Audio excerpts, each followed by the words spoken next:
Genome Research Institute. Does having this gene mean I'm going to get cancer? A genetic test is really only going to tell you a probability. I'm willing to face it. I'm just afraid of the consequences. There potentially could be consequences for your insurance. We should have the right to the information, shouldn't we? When somebody's asking me as a judge or a lawyer or a legislator to pass a law that's going to stop someone from getting information, my first question is going to be, why?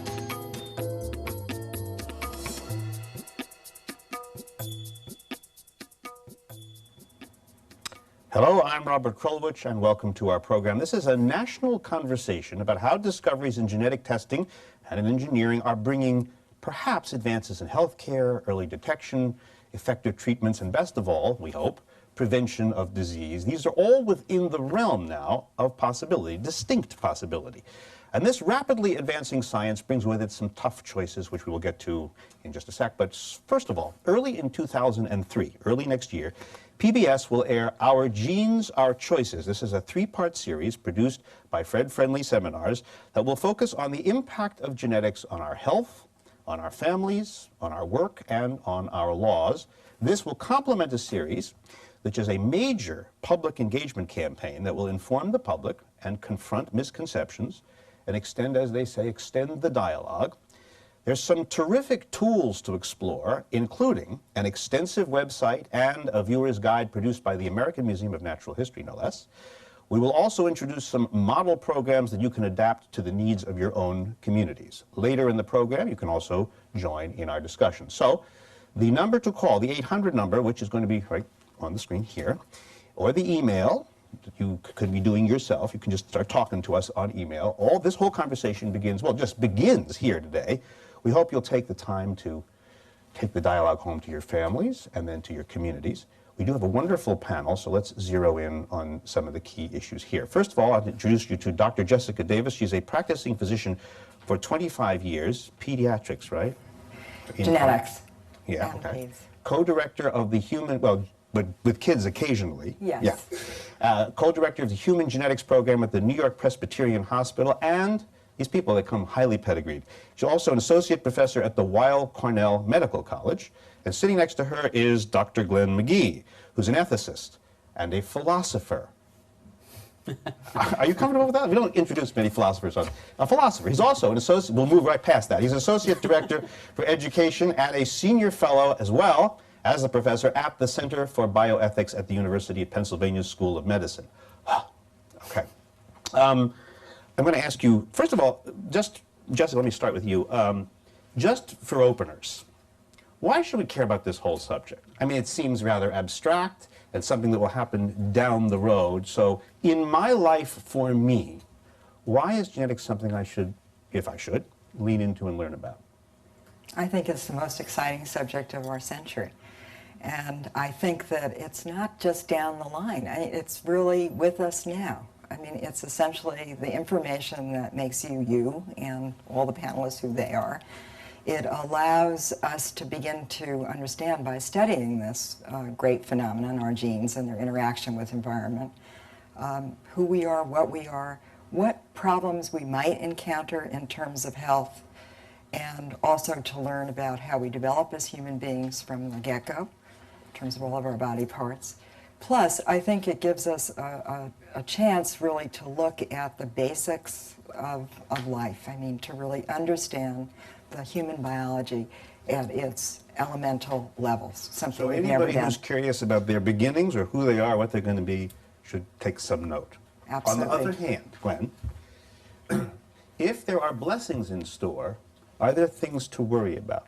Absolutely. I mean, in the short term, there are incredible worries about the system that we've got that provides the health care that you might need if you're going to take a genetic test to find out if you're at risk for something, or if you were to try to enroll in a gene therapy to try to fix something, to use liquid paper. Many people would describe gene therapy in that way, when in fact it's a much more complicated thing. And you don't need a crystal ball to look out even a decade and imagine a world where genetic tests do much more. They talk about susceptibility. So what am I to do with a genetic test that says that if I have air with not enough oxygen, I'm more likely to get a certain kind of cancer. Or if I happen to be in a world that has too much chlorine, then I probably will have a different kind of risk. I wonder, you know, how this will affect our parenting, our choices about where and how to live, how tennis shoes are marketed, the whole deal. The whole deal. All right, well, now we've heard about the promise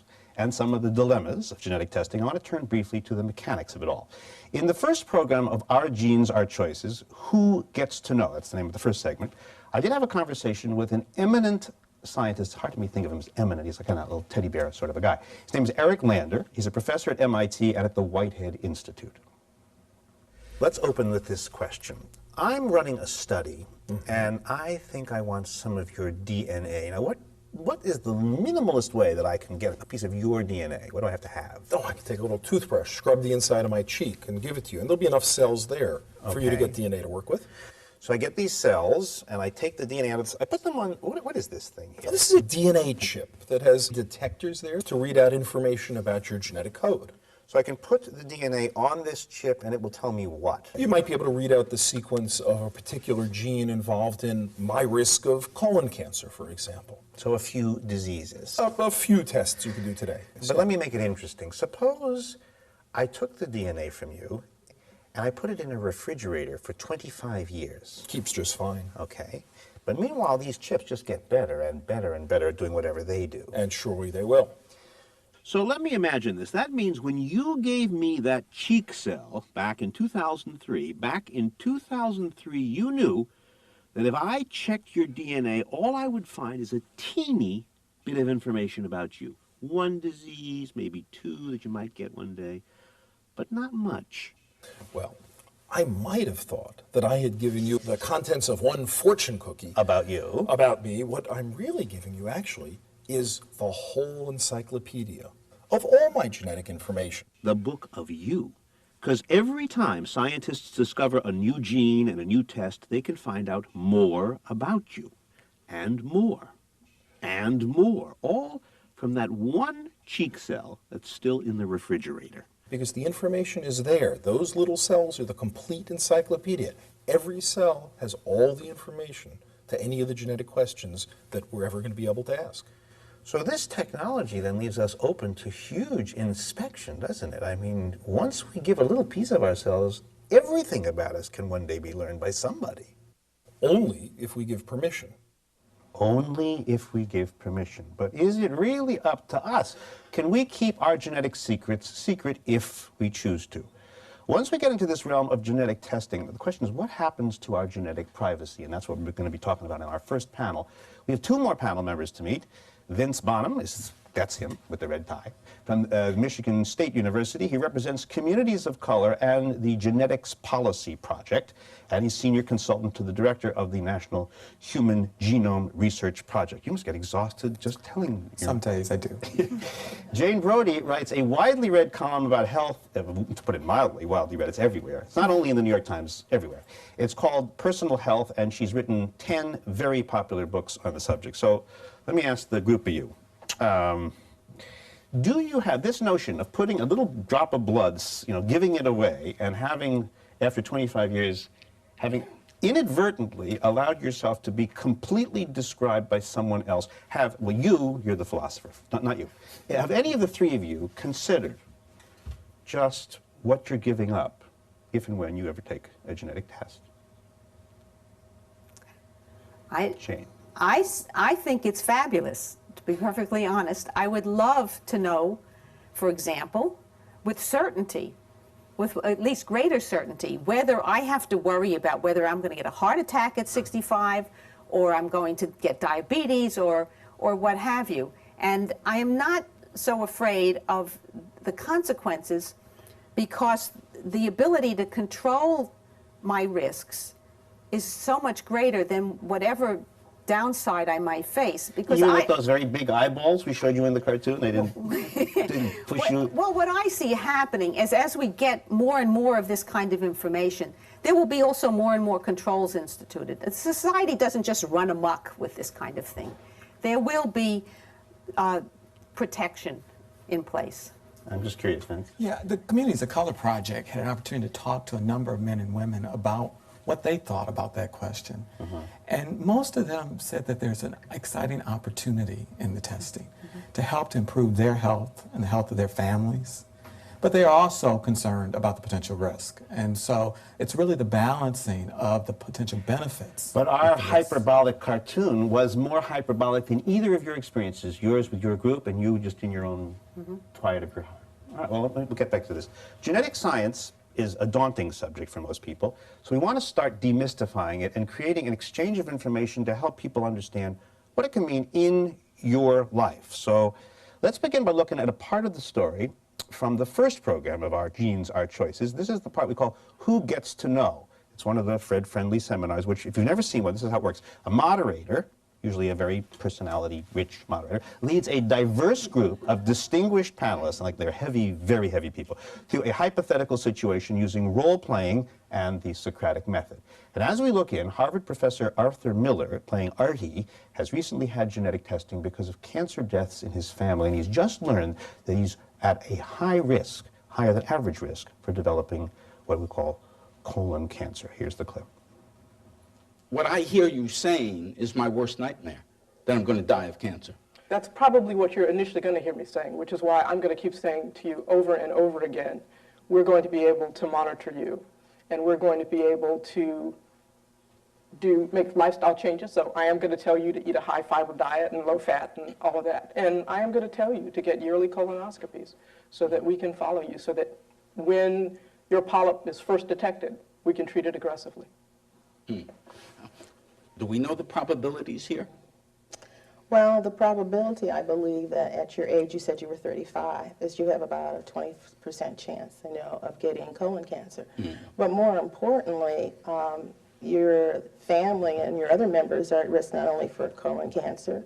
You have a sister, she may be at risk for ovarian cancer, you're at risk for brain cancer. Let me get this straight. If I've got this, what do we call this, a marker or an abnormality or something? If I've got it, then there's a pretty good chance that my siblings have it. About 50-50. About 50-50.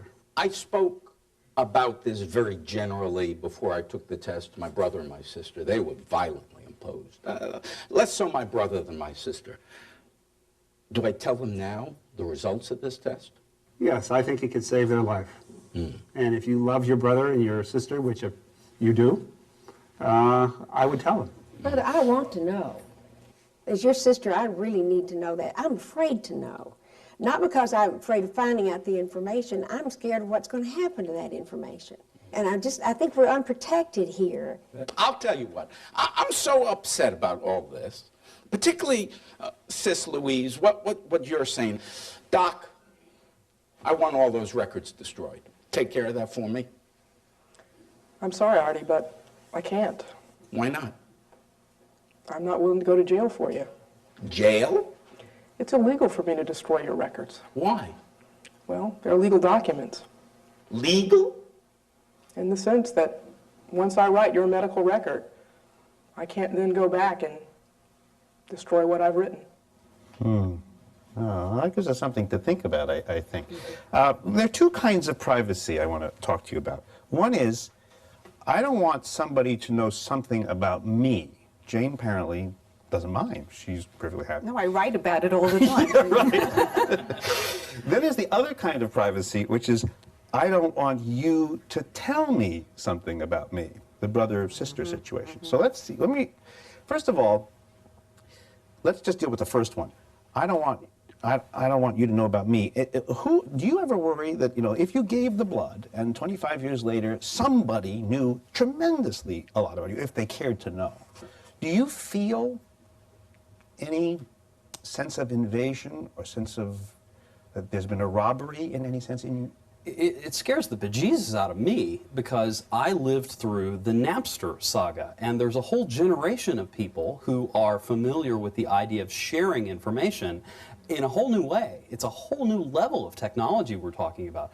I don't think anyone Now, the believes... Napster song, I mean, you downloaded music from some central server somewhere I'm for going to say free. that on TV. Of course not. Somebody that you know very Someone well. I know, right? Yeah. Must have done that. But I know that this generation is much more comfortable with the idea of sharing information, not just because they're comfortable with talking about themselves and their own health, but they're comfortable with getting information, and they like the idea of getting it for free. So, of course, I'm terrified that a hospital that admits me or my wife to have a baby is going to share information about me. Moreover, I'm worried that they'll profit from it. There are currently at least 10 lawsuits pending where various groups or individuals have said, hey, you took my blood, my skin, my whatever, and found genetic information that turned out to be profitable, patented it, like almost all genetic tests are now subject to patent, and I either want a cut of that or I want to know why you're charging me more.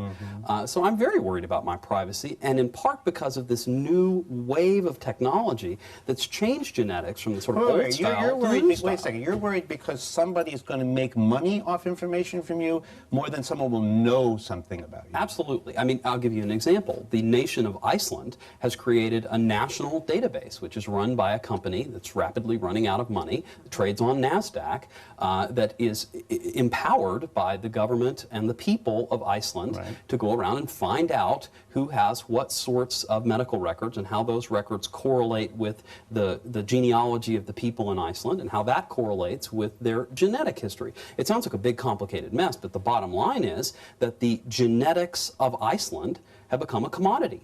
To think that that won't happen all around the world, I think is folly. Jessica, you keep shaking your head. No.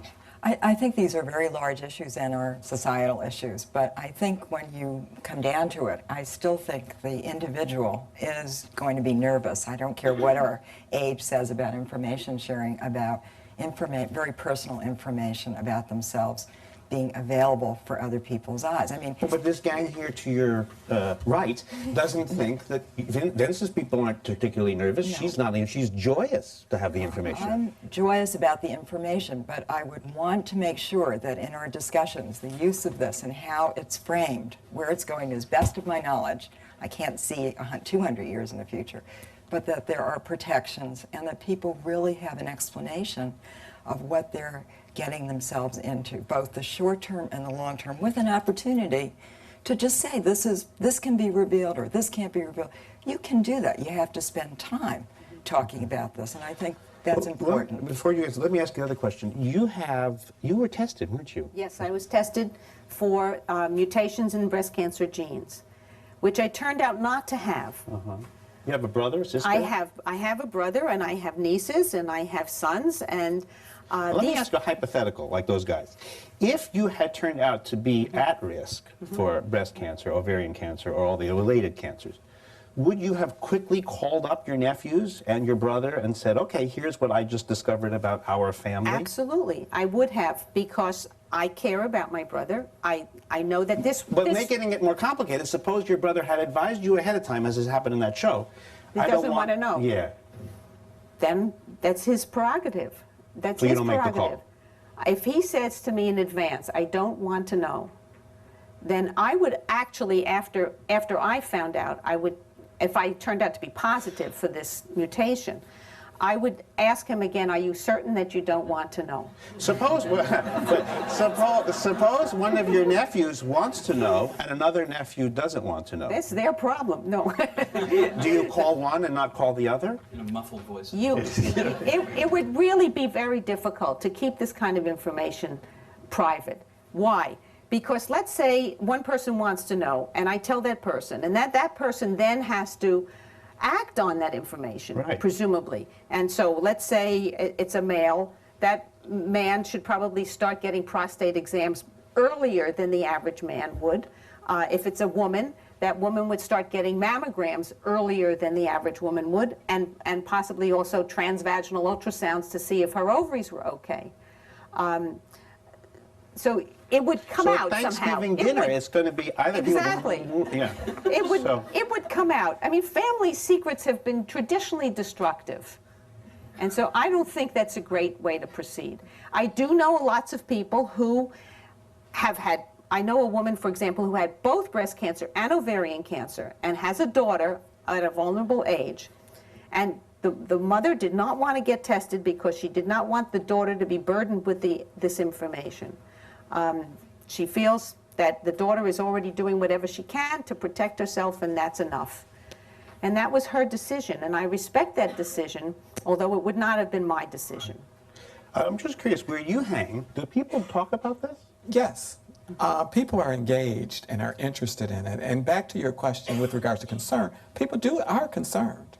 They are concerned about potential misuse of the information. They want the benefits and see the potential benefits for their health. But there's a historical experience of misuse and abuse. Well, we'll get to that later. But what about costs?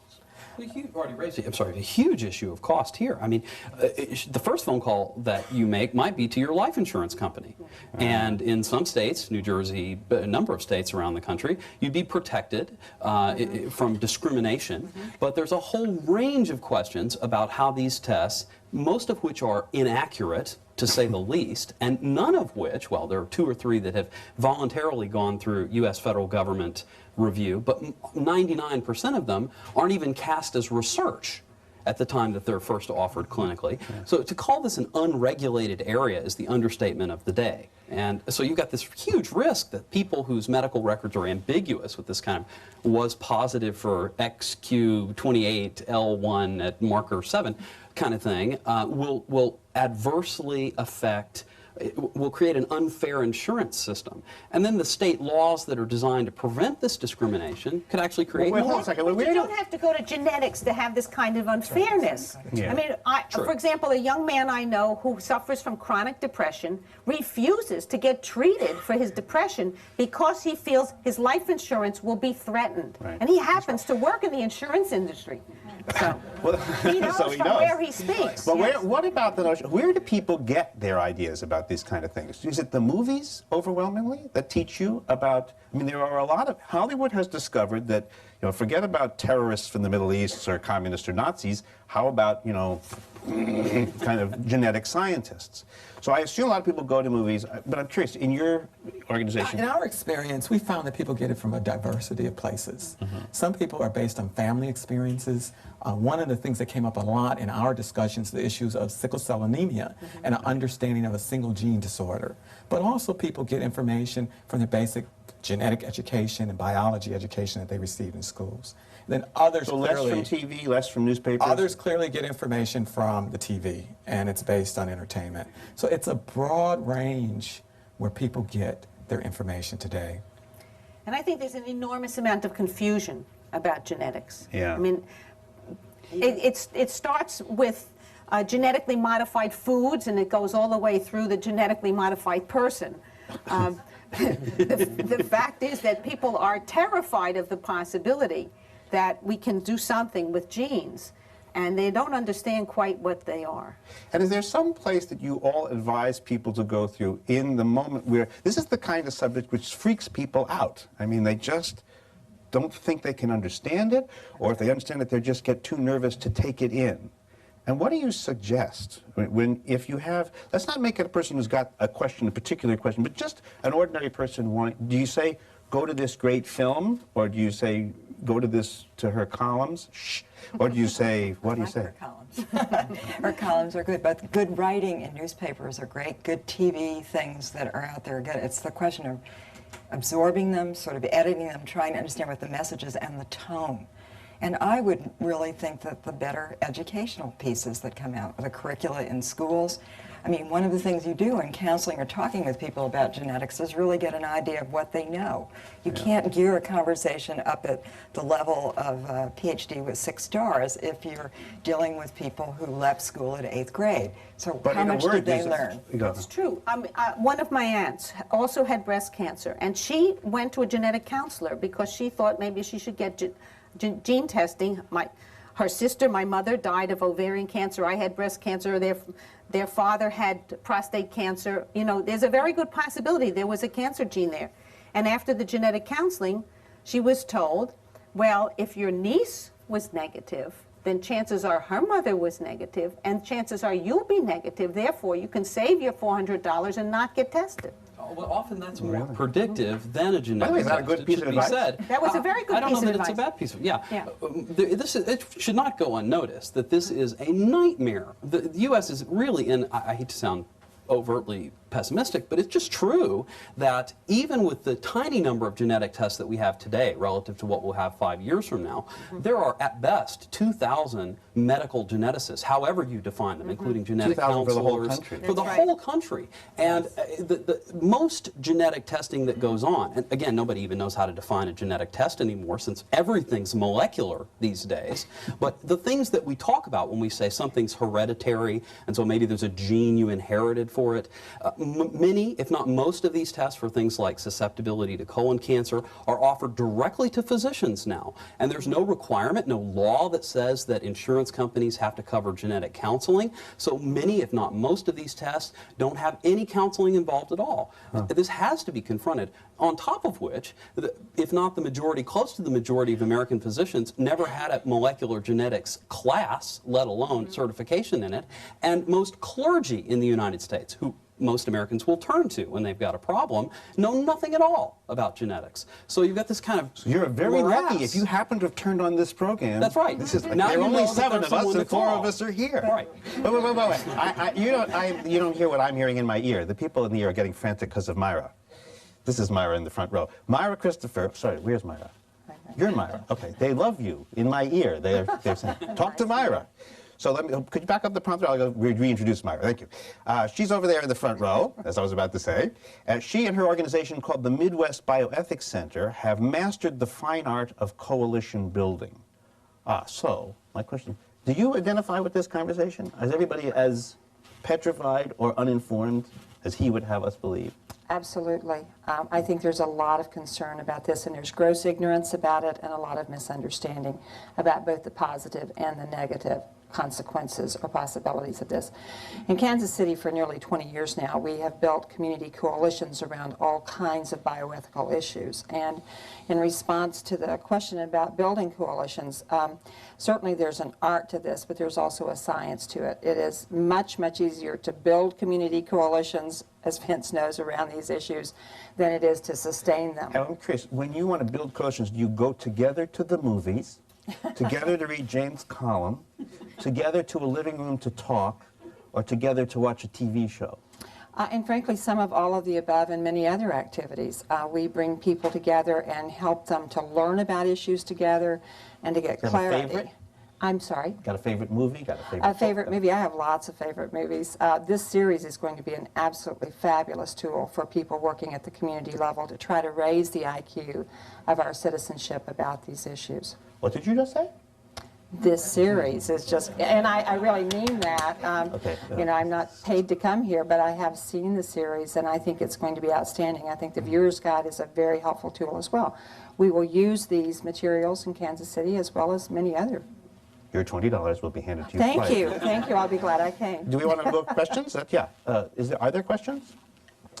Our American Cancer Society Man-to-Man program is a personal note. As a cancer survivor, my concern is, will the health insurance companies grab a hold of these testings and tell me which way, dictate which way my treatment will go, which they have done already. Some healthcare companies tell men that they have to have an orchiectomy as opposed to hormonal therapy. That seems my personal concern.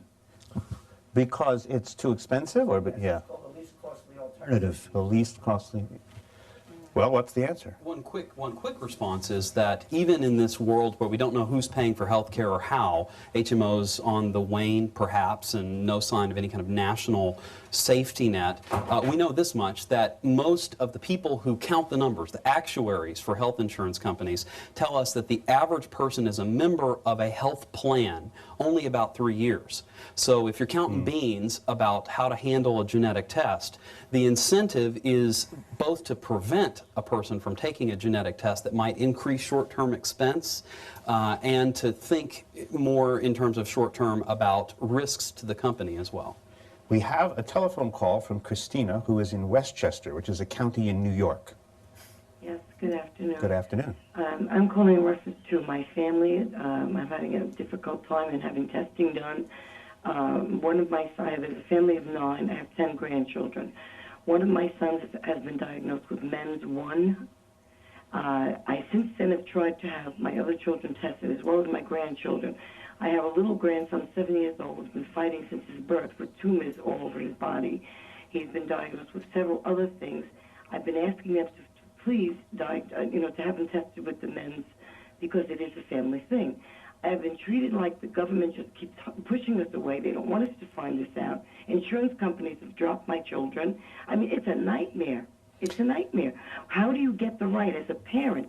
You know, I'm the only one living now. My husband has passed away. I want the testing done so that my other grandchildren and my other children that have been diagnosed with tumors and whatever can have the correct testing done, get to the root of it, instead of making them guinea pigs, testing in all different areas. Okay, well, Christine, let's ask Jessica. How do you, if you're stuck in a situation like that and you can't find a place to get tested, or you can't get tested for a price you can afford, or you can't get the right kind of test?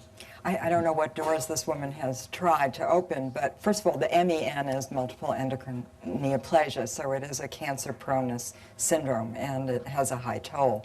And I would suggest, I mean, that she consult the nearest genetic service to her, where there is a very good one at Westchester, a regional program, and have a chance to see what they can do for her and her family members. She needs the appropriate services, and I think there's a... I wonder, I mean, I'm sure she must know about this center, so I don't know. I think that one of the things this program can do, yes, we're few in number in terms of certified medical genetic personnel, but there are genetic counselors, genetic counseling programs, there are medical geneticists and genetic centers all spread across the land. There are very few parts of the United States that lack services. And I think people would be willing to certainly see these individuals. I don't know what her insurance is or anything else, but you can waive that fee for service to see people and get them on the straight path. And then you can see what is it that they need and where can you get it as a healthcare professional. And so, I mean, there's time that's needed here. There are ways. And I think that you asked about where people get information. I think that, I agree, I think the tapes that I've seen for these programs are ideal, and I intend to use them for my students in the next month. But I think for the students, the incoming medical people, the new personnel, these individuals are getting educated about molecular biology and about the impact of genetics and where it's going, and will be able to use it. But I think you can go to counselors, invite them into your communities, start a dialogue, have some town meetings, sit around at dinner. I mean, how many of these meetings, many of us who work in this field have participated in over the years? Too many. Oh, no, not enough, but that's the way. Anybody else in this room? Yes, my name is Eileen Wolfe. I'm the clinical director of the Long Island Council on Alcoholism and Drug Dependence. And the purpose of my question is this. For the past 20 years, we know male-limited type 2 alcoholism can be predisposed in very young children, as young as age 9. We know who can grow up to be an alcoholic for the past 20 years. I believe the problem in society has been that the stigma of alcoholism. And if we educate society on the different kinds of diseases that are diseases rather than a stigma, maybe we won't have to protect society so much. I'd like to find out how we can get around that besides protection, maybe educating the community on the different types of diseases. Well, stigma is coming up. So we have stigma. Stay tuned for stigma. But there was a notion that she offered that you can somehow tell who's going to become an alcoholic. Now, is that... Or at risk. At risk. What's that difference? The difference is if that person never touches a drop of alcohol, they will not become an alcoholic, for one. And environment influences your genes. Your genes create predisposition. There are a few genes that create certainty, PKU, certain metabolic disorders like that. But most of them just create predispositions. Right. I mean, even if you have the breast cancer gene, for example, doesn't mean you're going to get breast cancer. It means you are at greatly increased risk over the average person, but it's not a certainty. So how do you think of that metaphorically? Like if you're on a level street and you just walk, you're going to get to the other end. If the street is kind of downhill, then you might get to the other end a little quicker, be more likely to get to the other end, or tumble to the other end, or fall to the... Good analogy. One of the metaphors that's used to describe the BRCA1 breast cancer gene mutations is the idea of having worse brakes or brakes on too fewer wheels, as it's a very helpful way to explain it. But you really hit on something that's very important about this metaphor problem. Actually, they're saying in my ear that we're about to roll right into this metaphor. So before you even finish the sentence, I can finish it for you, I think. I'm supposed to thank you for all these questions and answers and so forth. Let's roll it forward and we get past that. We'll be taking more questions a little later. Building bridges between science and medical and faith-based people in communities is one of the main goals of this program today. And so you can extend the dialogue by setting up discussions about genetics in your community or your school or your hospital. Maybe even go to your living room and have a conversation just like this. You won't have these people, but you can pretend. We have some very effective tools to help you. And to accompany our Genes, Our Choices series, complimentary copies of the Viewer's Guide are available. The heart of the guide is devoted to strategies for building discussions around 3 programs with pre- and post-viewing questions and enrichment activities and extension projects. These are enlightening essays that we've included in here to enhance your discussions, put the subject of genetics in context, everything you need pretty much to launch an informative dialogue or conversation. In addition to the printed guide, you can download the PDF version from a website, our website. More about the website a little bit later. One of the topics that the guide and the website cover in detail is the role, we were just about to talk about here, of genetic testing in reproduction, prenatal testing. You've heard of that. It's been around for quite a while. What's new is the large number of conditions that doctors can now test for, maybe hundreds at this point, or almost hundreds, and there are many more on the way for sure. To get some perspective on this sensitive subject, I again turn to the wisdom of MIT scientist Eric Lander. Let's suppose my wife and I discover we're going to have a baby. Congratulations. Oh, thank you very much. And so we go to the doctor and he gives us, says just genetic testing. We say, okay. And then he comes back and he says, we've turned up some abnormalities. So I hear abnormalities and right away I'm thinking, oh my God, genes are destiny, like some terrible curse, like a lightning bolt. And one day this gene, whatever it is going to kick in and my baby will be shorter or sicker or slower than all the other children. It's fated now. It's in her genes. You recognize this situation. People often think this way.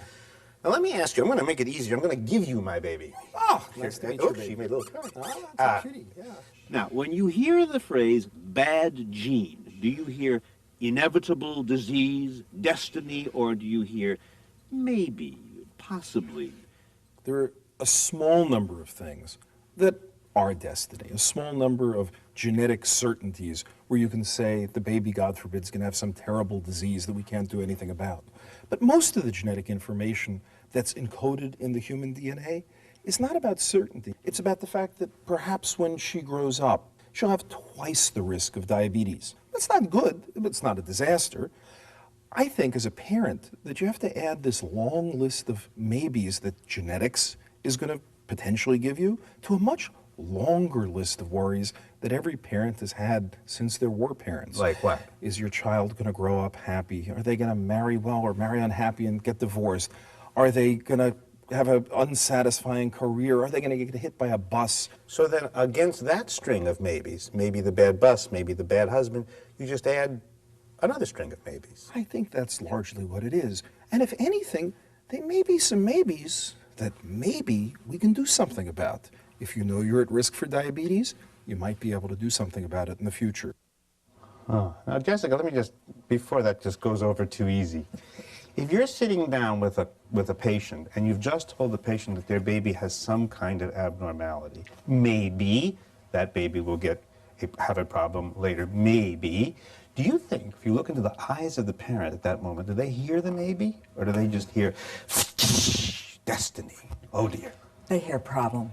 And it's serious, and they may not hear much else, in a discussion. So you have to allow people to kind of recover their equilibrium because you've given them information they didn't want, they didn't really think was going to happen to them, and the what-ifs, have been more positively put forward as they bravely straight out for the testing. So And we're can they, destroying them. after a day passes, can they hear the maybe, or what's your? A day, a week, an hour. I mean, you have to time it and be available to people when you have news that's not what they expected or maybe adverse. And you have to really use your skills at just listening and sensing and not being intrusive, but to allow people to breathe and get a chance to recoup and then come back with their questions, and they will come.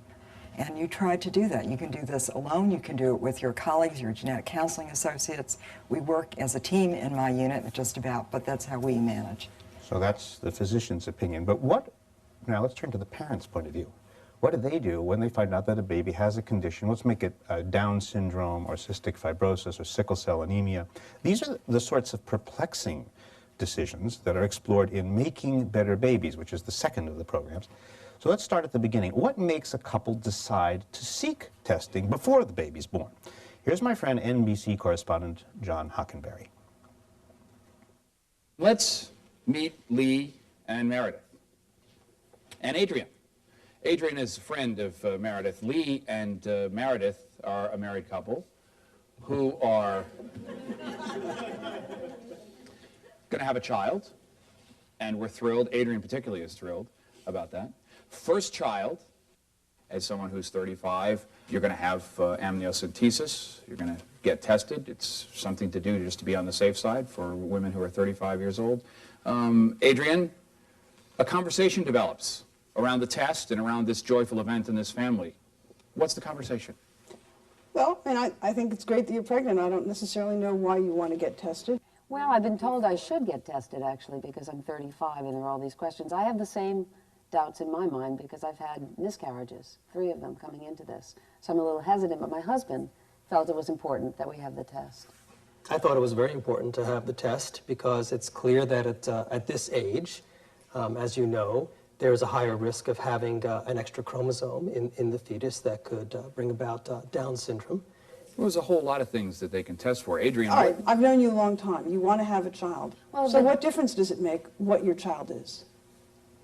Well, I mean, in theory, I guess it doesn't make a difference. Obviously, I want a baby desperately. But because of that, would I allow myself to give birth to a baby that may have tremendous trouble to satisfy some need in me and not really caring about the baby? That's the dilemma I'm in. I think that's why I agreed to go through with the amnio, even though I don't know how to process the information if it's not good. I don't know whether I'm thinking for myself in selfish terms or whether I'm really thinking about this baby. It's a fact that some children are born with health problems. And if we can avoid those problems, I think that would be best for the child. Well, you can't make any conditional statement about what's best for a child. Health problems are only one kind of thing that people have. We have a new panelist joining us, Thomas Perez, assistant professor and director of the clinical law program at the University of Maryland Law School. Tom was formerly the director of the Office of Civil Rights at the Department of Health and Human Services. Welcome. Let's just get to a quick moral question. I don't know who among you are Catholics or Orthodox Jews or whatever, but if this question of should we test, if you have a moral position which is you do not want to end what you would call a life, should you not have the test because there's some risk, as you just saw, associated? Should you just... What is the point of having the test if you're not going to act upon it? If you find out when the child is born, isn't that soon enough, since you're not going to change how you proceed with the pregnancy? Agreed? Agreed? Well, we have 3 children, and my wife was 35 when our 6-year-old was born, and we actually tested. We had amnio for our first child. Was it conceivable that you would have had an abortion if something... No. It wasn't, but we wanted to know because we felt it was important. If the baby had Downs, we wanted to be prepared. We had a very close friend. Answer Jane's question. Why? Why? Well, you know when the baby's born. We had a very close friend who had a false negative when they had some blood work done, and they gave birth to a Downs baby, and he's doing fine now. But the first year of their life was remarkably unsettling, and from that experience, we concluded that we want to be ready. We want to be prepared. So Jane, why not just have 9 months of getting ready time? because I'm not sure there's a way to get ready because you don't know how affected the child is going to be. I have known several Down syndrome children. Some of them have been absolutely delightful little kids who you would incorporate into your family without any difficulty, and 2 others were so severely retarded that it just made the family into a total nightmare for a lot of years. What kind of preparation can you possibly do? You're going to have the same crib, you're going to have the same drapes, you're going to do what you do for a baby. And when you see how little or badly affected that child is, then you can make the adjustments. Well, Glenn, I'm just curious. There is a risk of amnio. That's the problem. It's not just a straightforward thing. You could abort by mistake. Right, exactly. It does increase. Too. I mean, you take that away. If you take away the risk, the 3% or 1%, depending on what sort of technology you use to do a test for a pregnancy that's already ongoing, is a barrier that obstetricians hold up before patients who they suspect ought not have a test. It's a way of avoiding getting into the testing scenario. But how many months, years are we away from testing that does not put the fetus at risk? Circulating fetal cells, for example, can be tested. And this is to say nothing of testing frozen embryos or making embryos. There's a variety of clinics just in the New York area that are actively engaged in the genetic testing of embryos for couples who want to avoid a particular kind of hereditary condition. Across all of this, well, this raises the other specter, which is if you get information about an impending baby. Now, let's remove the question of the right to life. And we'll just say that we're parents and we want to have a good baby or a healthier baby, or maybe better, a better than average baby. Everybody wants a better than average baby. Do you sense that all of this attention to the future character of your child now raises whole new questions for ordinary parents who get this kick in bone? What do you mean she's going to be short? I love being short, frankly. I've met all sorts of interesting men because they were tall and they could help me do things. Not to mention all the people on the subway that you get to bump into down there. Right. When I did the research for my first book, which was called The Perfect Baby, I wanted to find out how people who are infertile feel about just this question. My suspicion, my hypothesis as it were, was that people who want to have a baby are desperate to have a baby, as Meredith indicated. I'm just desperate to have one, and I'm not sure about this testing thing.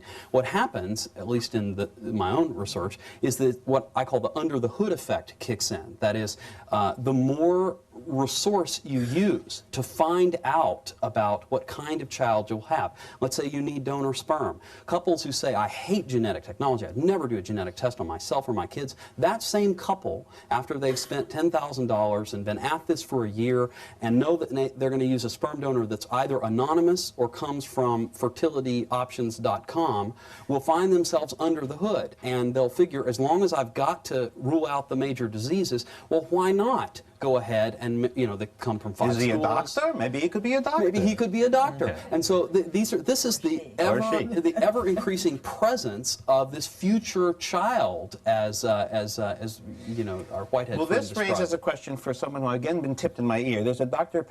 Pinchazada? Yes, Pinchazada? Yes. Okay. That's right, yeah. You're a pediatrician?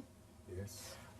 Is this conversation, which is sort of genetic, leans to the importance of genes as determinants of what's about to happen in your life, should we be careful that if we're worrying about shortness or the child of a doctor or whatever, we think we can put an ingredient in our child that will pay out over the years? Should we worry about non-genetic possibilities here? Absolutely. I think that the environment plays a much larger role in shaping up who we will end up doing or being as young children, young adults, and in our health and happiness than our genes. And so I can say that because I'm a geneticist, so I have the authority to say that I believe that the environment plays a much larger role in shaping our lives than our genes. So if I were to be a desperately anxious to have a child dental hygienist, and Madonna came into the dentistry, and I swab, and I walk off with a little bit of Madonna, and I'm able to clone Madonna. And I'm able to put Madonna into the uterus of my wife, and I'm able to get a Madonna. Would I get a Madonna? Of course not. There is no gene nor constellation of genes that will assure you anything regarding your future. Anything in terms of your accomplishments or your happiness or who are going to marry or what profession are you going to follow.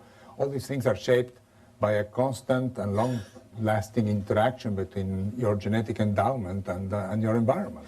But do you think there is the expectation in the air among ordinary citizens that if they got a bit of Madonna's hair, they could get Madonna, or if they could get, if the inseminator was a doctor, they'd get a smart, scholar? This is already happening with pets. This is already, people are cloning pets with the idea that their beloved little dog, and I just lost my beloved dog, so, it crossed my mind that if I could get another Max, I would do it in an instant. And my husband immediately said, who's not a scientist, is not a geneticist, not even an environmentalist, said, who's to say he would be like our Max? And if he wasn't, wouldn't you be terribly disappointed having gone through this process and gotten a dog that was aggressive or didn't like riding in the car and didn't like you, Max was suppressing that all these years. Yeah. We have 3 children. We're the luckiest people on the face of the earth because all 3 of our kids are IVF babies. When we were going through... What's an IVF baby? In vitro fertilization for people who have so they were conceived in a hospital They were setting. conceived in some beaker by some wonderful person who has some occupation that I, a civil rights lawyer, have no idea how to pronounce. Our concern, we wanted a healthy baby. If we didn't have a healthy baby, we were prepared to accept that and embrace that. And we felt strongly that the most important thing would be the environment in which he or she would grow up. And so, as I sit and listen to this discussion, it's very personal to me on one level. And yes, I know that information can be power for some, but in our own situation, we simply prayed that we would get a healthy baby, and we've been blessed 3 times over. And we believe that it's the environment in which, the village, that is the most important. I have to go to the audience because the audience apparently is being throttled. So it's a prompter, I'm sorry. Again, it's time for questions and comments. And we have one right here in our studio audience. I don't know why I had to do that, but there you are. Yeah, go ahead. I'm an advocate for people Wait, with hold on, disabilities. I'm not to you yet. You go ahead. Great, thanks. I wanted to make a comment about nurses because nurses are the one of the key individuals on the front line in terms of healthcare providers on the front line. I mean, we have this intimate relationship with our patients. We assess, we gather information and data that patients trust us to use and safeguard and only disclose to individuals with that legitimate need to know. Right. And so when we think about nurses and nurses' role, it's really important in this discussion that accompanying the medical voice, that there's the nursing voice. Nurses really help with referrals and consultations and really are supportive to the patient and family. As Mr. Perez talks about his personal experience and all, I mean, these are real issues for the clinicians, the nurses at the bedside, to be supportive to those families. And by the way, are you worried about what nurses know? Do they not know enough? That's certainly a concern. I think that as we evolve in our curricula and the development of our educational preparation of nurses, that we need to really look at the competencies of nursing education as it relates to genetic information and knowledge. So that is certainly something. Do the younger ones know more than the older ones? I think in terms of the formal process, one might say yes, but in terms of what we're doing as academicians and educators, that there are organizations such as the American Nurses Association and other professional organizations who are really looking at the competencies and making certain that our students are being informed and provided the education that they need to be competent clinicians. Before I get to you, hold on a second, we have a call from Indiana, so it's long distance, you understand. Okay. Janine from Greenwood, Indiana. Hi. Hi. I have a kind of a twofold question. The first one is that what's the point of offering genetic testing if most insurance companies won't support it? The second question is, why aren't we getting legislation to protect patients from having insurance companies refusing to support genetic testing and then refuse to support treatment, whether preventative or ongoing treatment? So it's like we have genetic testing, what's the point?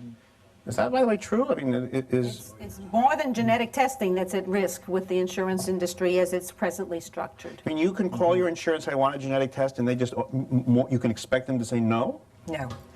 They may not know what it is that's being ordered, and it may not be ordered appropriately or with a code that they recognize. But if you persist on this, I mean, and get through, I'm not talking now about unusual tests, but I think you can get through.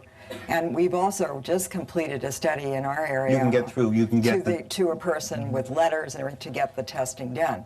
The rest will the insurer pay? Yes, I have not had any problems. We've just finished a large study. You're a doctor. I mean, but this woman woman from but Indiana. I'm taking the time. I mean, I'm saying I'm taking the time because I think it's important to be able to couch a letter in phrases that somebody will understand. And I will phone in a polite way to try to get that through, because some of these tests are thousands of dollars now. But we've just finished a study in looking at breast cancer testing and insurance coverage of this in a large center, on our campus, and we had no one encountering problems there. Now that's not true nationwide. It's not true necessarily everyone being an advocate for their patients, but this is something that just needs to keep coming forward in a responsible We have a phone way. call from Tampa, but before I go to Tampa, The bigger problem is we have a patchwork system, and it shouldn't depend on whether you have an advocate like this. So Miss Indiana said, how about a law? Right, and I believe we need to do a law at a federal level so that it doesn't depend on whether you live in Indiana or New York. And the law would command an insurer under certain circumstances to make sure that they pay we've for done this in the medical records privacy context. We now have a federal regulation which establishes a floor on the issue of medical records privacy. We can have separate conversations about whether that floor is high enough or low enough. Fair enough. We need to do something similar in this context. Well, let's and hear from establish a Patty. floor. Patty is waiting in Tampa. Hi, we would like to know if a pregnant woman is tested and say it's determined that her baby has Down syndrome. Before that baby is born, she knows this. How can that affect the baby's insurance coverage in the future? Do we know? Well, I haven't seen any problems with that at all. There are apocryphal, or maybe apocryphal, stories about people's children being denied insurance coverage on the basis of a pre-existing condition. One that actually made it to the Cincinnati papers was a story about cystic fibrosis. My research group tried to validate those stories and was unable to. However, a number of advocates for alpha-1 antitrypsin disorder say that they have identified instances in that disease, and Canavan's disorder, another small group of fairly rare hereditary disorder, have also claimed that that's true. But the real question is it permissible? And so that really returns to your prior question about whether or not we need a law, and if so, who's going to pass it, and so on. And it should be said that the Bush administration, as our current presidency, has rolled back in the last 2 or 3 weeks virtually all of the existing organizations that would have regulated or could have regulated many of these devices. I personally sit on the Federal Food and Drug Administration's Molecular and Genetic Devices Committee, and while the FDA has in previous years said it had the authority to regulate these tests and how they're used, it now, under new management, seems to be backing off of that position. So I don't know if the states or the federal government have to do it. I think it'd be the states. Well, I'm conflicted now. I have Carmen waiting in New Jersey, but I have the patient man in row 4. What should I do, earpersons? Take Carmen first, then the man. Okay. Hi, I'd like to know all this genetic testing. Can this be tested also for schizophrenia and mental diseases? And I don't know what you do. You know, can this be done? Or Question? if it's At in the this point in time, The answer at this point is no, although that is a different category than what we're discussing today. Well, they have looked for many years for genetic relationships to schizophrenia, and it does seem to have a hereditary pattern, but it's probably a very multi-gene phenomenon interacting with the environment. And so far, we cannot say with any certainty or even probability that that a person is at risk for schizophrenia. And now, from row number 4. Yes. The name is Arthur Springer. I'm an advocate for people with disabilities, and at the moment I'm mainly a confused member of the public. I find it difficult to deal with the generalizations about genetic testing without knowing much more about the specifics of what tests are available and how accurate they are. We've had one member of the panel say that there are only 2 to 3 tests that are accurate enough to get FDA approval. We've had the moderators say that there are potentially hundreds. Which is it? Good question. So is there a buyer's guide to testing where you can find out, is there one, and how? Clarify first that what I said was that only a few companies have submitted their tests voluntarily for FDA approval. That's very different than saying there are only a few that would make it. We don't know the answer of how many would make it, and in part the difficulty is that it takes so long to put something like a genetic test through the scrutiny that the FDA puts a drug or a device through. I mean, think, for example, a test for breast cancer susceptibility. Me here, but is there a book you can go to, a website? Well, there are Idiot's Guides to Genetics. We run a website called bioethics.net. Idiotic enough to help this guy who wants to look up, I've got, you got 3 tests, no good, no good, good. Yes, there are ways to do this. Okay, there are. But it's not that they're good or not good. It depends on whether it's a chromosomal test, what the resolution is, whether it's a biochemical test, what the analytes are being used, and whether it's a molecular genetic test. And each of these tests has its limitations. Well, I think we're going to put our people on this so that our website will have the answers. And I think that's a very good question. Now, however, as they're telling me here, that's all the time we have for now. Thank you for your contributions. And we'll take more calls and more emails after the next panel. Remember, when you're setting up discussion groups about genetic issues, that you have a valuable reference tool in the website. This is the one I think we should take a look at again. Accompanying Our Genes, Our Choices. This is the public engagement tool, we call it. It provides information and activities that can broaden the dialogue about the science of genetics. You can dip into the site anywhere. You might want to start out by taking a quiz about genetics, if you're unusual. Here's a sample question. Somewhere on that see those little dots on the left? How many genes does the human genome contain? And the answer, actually, this is a very big discussion at the moment. We say here between 30,000 and 80,000, and there's some people who even think it could be higher. Other features include video highlights introducing panelists and the dilemmas they face, science sidebars that define genetic topics and concepts presented during the series. They got essays on genetics. You can download a copy of the viewer's guide on the PDF file. You can do all those things. Next up, genetics on trial. So here's a clip from our program number 3. They're going to say that the gene for alcoholism has been discovered. Aha! They are admitting that they have a predisposition, not only to drink, but to become unconscious and to commit violent acts. The environment is a huge risk factor, as is, of course, our own individual choices about whether we decide to start drinking. Now, with regard to this alcoholic gene, that makes it more likely to drink, right? Yeah, if the gene fits, you must acquit.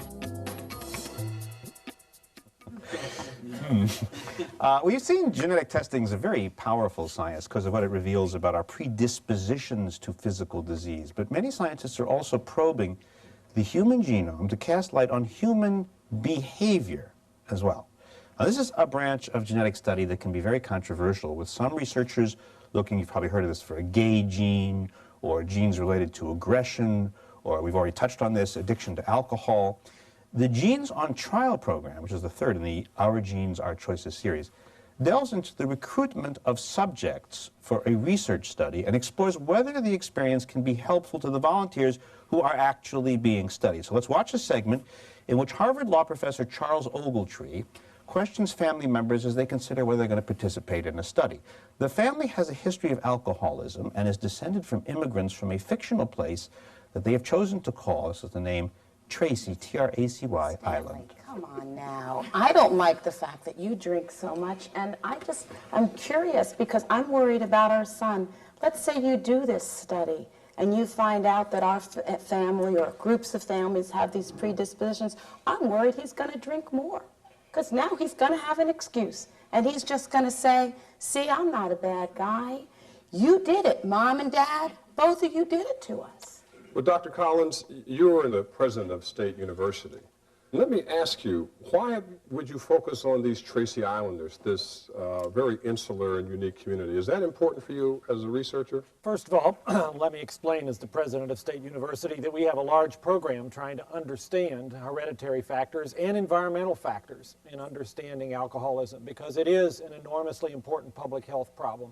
Our hospital wards and clinics are full of people with liver problems and other types of physical consequences of alcohol abuse, and families are broken and destroyed. So we believe this is a serious issue that deserves serious attention. And we know that heredity does play a role. From a geneticist perspective, the Tracy Islanders are very interesting because they had a very small set of original founders. And so there's less heterogeneity that we'd expect to find in their DNA, which simply put, from a scientific perspective, means we have a better chance of finding the answer than if we look at a very outbred group with lots of different genetic contributions coming from lots of places. Dean, was that what you were trying to say to your family? That was exactly what I was trying to say. The thing about it is this, you know, we got a problem in this community. We got more of a problem. Alcoholism is every place, but we got even more of a problem. But I'll tell you one thing, this gene that I told you about that we're looking at, it's not just in Tracy Islanders, it's all over the place. But Tracy Islanders are going to be known as the alcoholics of the country. And so whenever I go someplace and they say, oh, you're a Tracy Islander, they will say, oh, we don't want to hire you. Or they will say, oh, you come from that group, that genetically deformed, defective group. You carry this gene for alcoholism. You don't think already that people don't say that? You don't think already that people don't say, oh, Tracy Islanders, they're lazy, they're good for nothing, and they drink And we too much. want to give them some additional ammunition? No, we want to say, look, this gene is also in everybody. Finding out how our genes affect behavior is indeed a challenging problem for scientists. So joining us on panel number 3, we're up to panel number 3 now. This is Myra Christopher you're going to be looking at. There she is. She's executive director of the Midwest Bioethics Center in Kansas City. And her replay, which she was the one in the front row earlier. Mrs. Christopher is currently promoting the safety of genetics research participants with her program called the Research Integrity Project. Dr. Victor, now help me here. Penchasada? Perfect.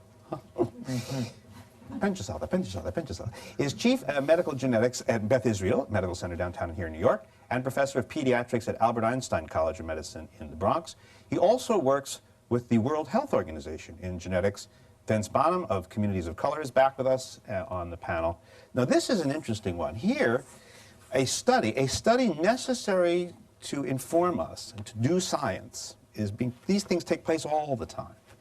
But there is an inherent stereotyping situation that could develop.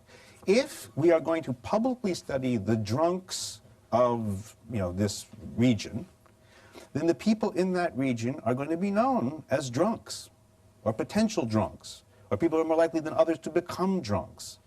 But there's just sort of Noah vineyards hanging in over the community.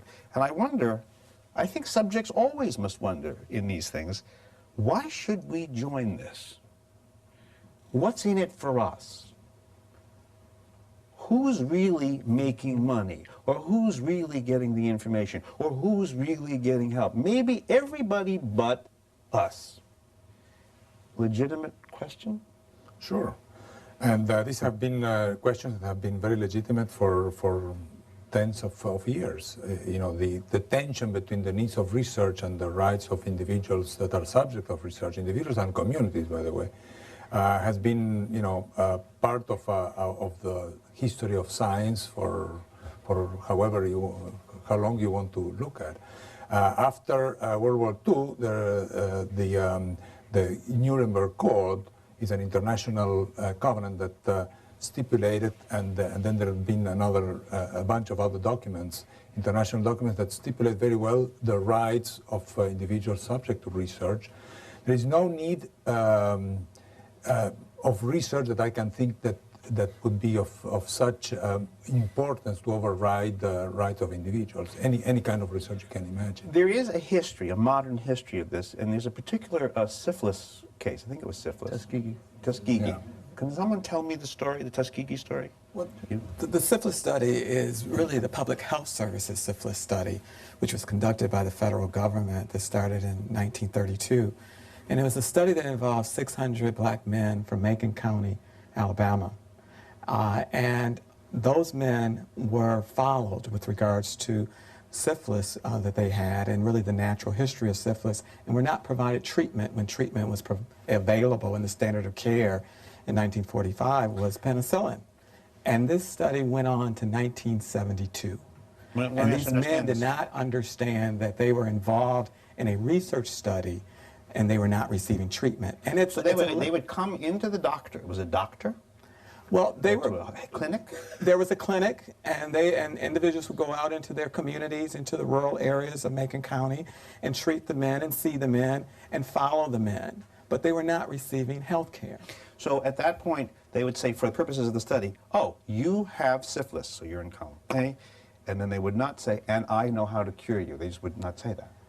It's something like that. There was clearly a deception that went on with regards to their treatment and the research that was going on. And how long did this last? It lasted 40 years. 40 years. Now, when people realized what had happened, was there a legal consequence, or was there some kind of new oath? I mean, he says there's no reason that you can think of to have a situation like that develop other than racism, clearly, I think, because these people were somehow below the standard of care, just generically. That's a problem that humans just have to walk around with. Well, first of all, it's interesting that what broke up the news was the media. Was not the government, was not the medical profession, and were not the patients. So, you know, the government had to take on what the media, and I think it was the New York Times or the Washington Star, that broke the news that these people were being followed for decades without any kind of treatment while there was a treatment available. Well, one obvious consequence of that, if I knew that to be the case about my people, I'm Jewish, if I knew that Jews had been sort of misled in this way, and you know, you might be whatever you are, you know, I would never trust non-Jewish studies. I would just be worried. If I were black, I would worry about white nurses, white doctors. I would just look at them and think, well, betrayed ones, is there a hangover effect? Well, absolutely. One of the things that came out of our project was that people continue to have concerns about research that's going on.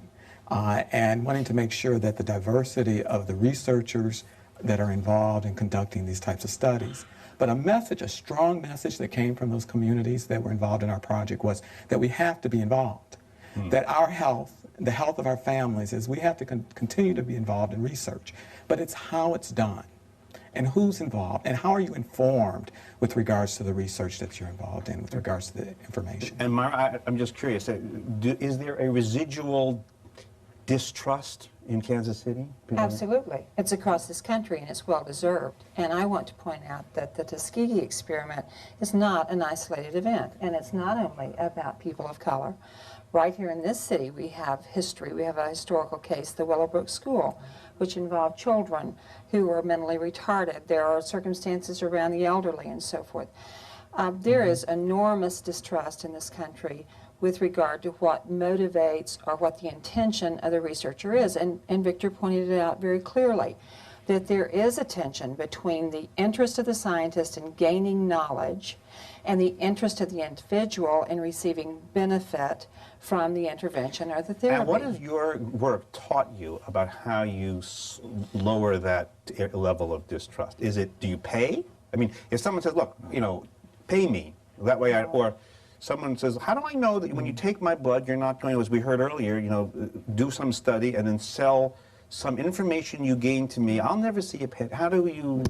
Our community project has three objectives. One is to better educate people who serve on institutional review boards who are charged by the federal government in protecting human subjects. The second goal is to develop community guidelines. We want the community involved in this new model of community participatory research. And third is public engagement, which includes consumer education and listening and involving consumers in the process. But one of our major tactics is to try to educate people in our community about informed consent, and that it doesn't mean simply signing a piece of paper. Right. That people in that process have the right to know what the study is intended to do, what the foreseeable consequences may be, what happens if there are negative outcomes, who's responsible for medical treatment that may be required, that they have the right to know the name and phone number of an individual they can contact if they have concerns that emerge. They can drop out of the research project anytime they want to, and that in fact they have a lot of control here. But most people don't know that. I've been very involved in the initiative to eliminate racial and ethnic disparities in health, and two things come to mind. Number one, I believe the faith community is a critically important community because the faith community, those are the anchors in communities. That is where people go to find people they trust. And this is an issue of bridging distrust that exists, that is a well-founded distrust. Another element, which is separate and apart, which is critically important, is educating the next generation of health providers. I was very troubled when I went to a medical school at the invitation of a friend to give a guest lecture about 2 years ago. And I asked the question of medical students, how many have heard of Tuskegee? And a fraction raised their hand. How can you possibly be an effective provider if you don't understand what is going through the mind of your patient? Let me ask you one very quick question. I guess I'll ask it to you. In the clip, there was the concern that if you are labeled, for the purposes of science, as a potentially aggressive or potentially drunk member of a unit, that you will feel badly, that you will take in the stereotype. Is that a concern? Absolutely. I think that it's a very serious concern. We are used to label people, we're used to stigmatize people, and not necessarily on the basis of their genes. Of course, the knowledge of their genes may make stigmatizing even more powerful. But as it was mentioned in the clip, that community is already stigmatized because people think that whoever belongs to that community is a drunkard and so on and so forth. So you have to be very, very careful. That's why in any research, medical research is a collective endeavor. So you have to engage people from the beginning, but not only in how things will proceed, but also in the type of questions that are asked. Who defines what is being asked? We got to stop this discussion because we will have audience questions in a minute. But first, let's listen to a scientific perspective from Francis Collins. Well, we say that knowledge is power, but knowledge also carries with it tough decisions and responsibilities for making those decisions, which I think, frankly, many people find quite discomforting. And understandably so. Right now, one can test for a small number of things. In the future, that list will grow. And so the challenge to educate people who are contemplating the test will also grow, and the difficulty in making the decisions will also grow. And if we're having trouble now, hold on to your hat.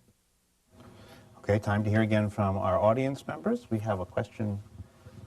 Yeah. My name is Julie Hyman from the Center for Independence of the Disabled in New York, or Sydney. And I think what I'm seeing that's underlying everything that I've heard today is that we are moving towards we're going back towards what I see as a eugenic attitude towards who people are. By selecting out certain traits, by devaluing a class of people based on a particular trait, we're opening the door to the abuses such as Tuskegee and Willowbrook. And as a disability advocate and a civil rights advocate, I think that it's so critical that we pay attention to that danger, that whether we like it or not, part of the new genetics is eugenics. Maybe it's not done in the way it has been in the past, but by selecting out traits, by devaluing people based on a disability or height or whatever it is, we are basically saying... Let me stop you there, because that's a very serious thing that you say. So what would you do, since this is a science that does deal to some degree in categories? It has to discriminate. It has to say, well, you're sick because you have this, and someone else who's well doesn't have this. There may be many thises. But how do you carry on the science or an honest discussion about the science without using such a powerful and dirty word like eugenics? How would you go about doing the science? I very much support genetic science. I think that it has a lot to offer. I think that what we need to do is look at our societal attitudes towards certain traits and disability and examine why we associate things like disability with a poor quality of life. And we need to talk to people with disabilities and families with disability to look at what their concerns are so that science and society work together. We have a call from Kristen in New York. Hi, I'm a freelance journalist, and as someone who covers health issues in the media, but who is certainly not a genetics specialist, what do you suggest? How best can I cover this effectively? How can I convey these issues and to a general readership what they need to be concerned about in terms that they can understand and can work with? Well, sitting in row number 1 in the red is a championess of this. Jane, do you have tips? Yes, that's an interesting word. Well, first, you have to realize what your the common denominator is in your audience. You have to know who you're trying to reach, and you have to talk, I think, in human terms, because most of these subjects are so complicated that people can't begin to grasp. You need analogies. You need your kind of going downhill metaphor. And to find people who have been there, done that. I mean, especially when you're talking about an obscure condition. For example, I recently wrote about a genetic condition called Prader-Willi syndrome. It's a devastating problem because these children are born without the ability to be satisfied by the foods that they eat, and they're perpetually hungry, and they balloon out to this enormous size, and there are other problems associated with the syndrome. But yet I talked to a family that has been dealing with this, and I read a lot about other families, and you can find it on the net, in fact, examples of how people have dealt with this more or less effectively and are raising reasonably okay children with a devastating genetic problem. And that's how you get to people. People will understand that in human terms. I have another piece of advice. Yeah. Get the science right. That is essential because the science is complex and we cannot oversimplify it. As soon as you start to simplify it, you get into stereotypes, you get into the fear of eugenics and that sort of thing. You know, for good or for bad, we all carry genes that will get us into trouble sometime in our lives. So the answer to our would-be journalist is try to make it accessible and easy to get, and try to keep it complex and sophisticated. Who's somebody? Yes, Dr. Timothy Sullivan. I'm a psychiatrist and member of Physicians for National Health Program. The panels have touched on the confluence of this genetic issue occurring at a time when we have a health insurance cost crisis and the effects of that issue on this question, as well as a medical information technology privacy crisis. And the question I would pose to the panel is it possible to leave this information in the hands largely of for-profit insurance companies, which are poorly regulated at best? Yeah.